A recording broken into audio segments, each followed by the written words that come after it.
ये पूरी जर्नी में this MMR $1.5 trillion economy, what is your one legacy project और पॉलिसी जो आपको लगता है कि पूरी जर्नी में that will stand out for you? कि वन प्रोजेक्ट या पॉलिसी को डिफाइन करना बहुत कठिन है, लेकिन प्रोजेक्ट का अगर आप बात करेंगे तो कई प्रोजेक्ट्स में कह सकता हूँ, लेकिन उसमें स्टैंड आउट वाड़भन होता है। वाड़भन इसलिए स्टैंड आउट होता है कि शायद इसकी स्टोरी लोगों को पता नहीं है। साइज तो अपनी जगह है।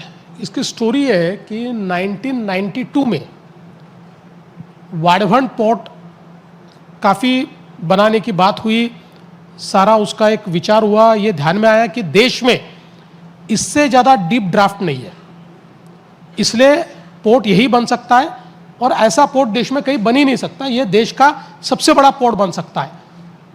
और उसके बाद एक एनवायरमेंटल ग्रुप तैयार हुआ। वो ग्रुप सुप्रीम कोर्ट तक गया और सुप्रीम कोर्ट ने उस प्रोजेक्ट को समाप्त कर दिया और एक ढाणू एनवायरमेंटल कमेटी गठित कर दी। एक बहुत ही आदरणीय जज साहब थे, उनके नेतृत्व में, और उनको उसका लाइफ टाइम अध्यक्ष बना दिया। मतलब ये बहुत सेलिब्रेटेड जज थे। He passed away at 93, at the age of 93।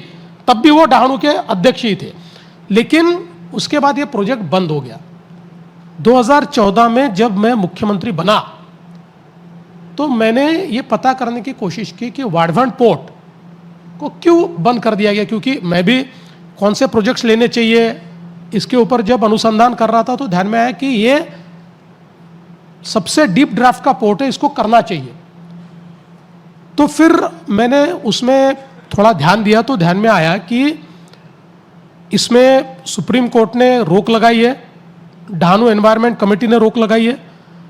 तो मैंने हमारे अधिकारी को ये कहा कि भाई हम लोग मैक्सिमम ढाणू का जो उपयोग कर रहे हैं वो उपयोग ये राइट ऑफ वे के लिए कर रहे हैं और थोड़ा बिल्डिंग के लिए कर रहे हैं।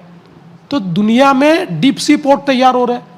अगर हम लोग नया राइट ऑफ वे ढूंढ के निकाले कि जो ढाणू नेचुरल एरिया के बाहर से जाता है तो हम शायद इस पोर्ट को कर सकते हैं।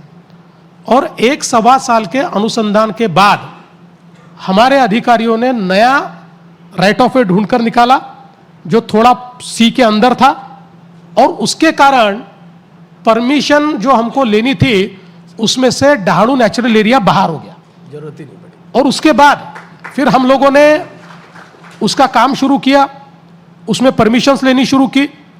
फिर सेंट्रल गवर्नमेंट के साथ हमारी बातचीत हुई। पहले तो हम ही तैयार करना चाहते थे, पर सेंट्रल गवर्नमेंट ने हमको एडवाइस किया कि ये जॉइंट वेंचर में करेंगे क्योंकि इसमें सारे लॉस सेंटर के, तो ये तेजी से होगा।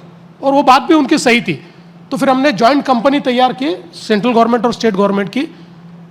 हमने उसके सारे क्लियरेंसेस किए, हाई कोर्ट गए, सुप्रीम कोर्ट गए, सुप्रीम कोर्ट का क्लियरेंस किया, 1 साल तक पब्लिक हियरिंग किया, सारी चीजें हमने उसको कंप्लीट करके और अब उसका काम एक्चुअली हमने शुरू किया। तो हम लोग जो कहते हैं ना, where there is a will there is a way, और इसमें आगे हमारे नितिन जी कहते हैं where there is no will there is only survey and sub committee. तो सर्वे और सब कमिटी इसी में वो अटका हुआ था, तो उसको हमने वहां से बाहर निकाला और आज ये ढाणू का, ये वाड़भन का पोर्ट हो रहा है। तो मुझे लगता है कि दिस विल स्टैंड आउट, क्योंकि ये महाराष्ट्र को और देश को एक अलग लीग में ले जा रहा है, will be in a different league, और 3 साल में तैयार हो जाएगा। तो मुझे लगता है कि, और अगर आप पॉलिसी की बात करेंगे तो मुझे ये लगता है कि हमारी पॉलिसी तो है चरय वहती, चलते रहो रुको मत, कीप गोइंग फॉरवर्ड।